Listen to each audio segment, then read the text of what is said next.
ভোগালী বিহুৰ বিয়া ভৰা সমস্যা জনালো, কিন্তু এইবাৰ ভোগালী মানে কি কম নিমাওমূল পৰিৱেশ, যিহেতু জুবিন দাই নাই কি কম। বাকী এই অলপ ভেলাঘৰৰ কাৰণে সাঁচি আছো ৰ'ব, চব দেখাই আছো, চাই থাকক আপোনালোকে।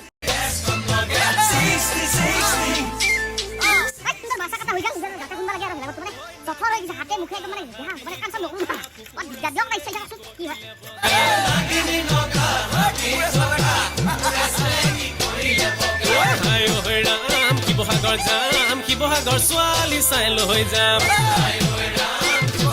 ধৰ আমাৰ পুৰা হৈ গেল ভেলাঘৰ, বহুত কষ্টৰ অন্তত। আৰু এনেকৈ সুন্দৰ ৰাতি খানা চানা খালোঁ, হাঁহ চাপ পুৰা বেলতে দিলোঁ আৰু এই সুন্দৰ ৰাতিপুৱা জ্বলে দিলোঁ। আকৌ এবাৰ সকলোকে মাঘ বিহুৰ হিয়া ভৰা শুভেচ্ছা যাচিলোঁ সকলোকে। দলনি পথাৰৰ পিতনি, ভণ্টি কিয় মাৰ ইমান ফুটনি।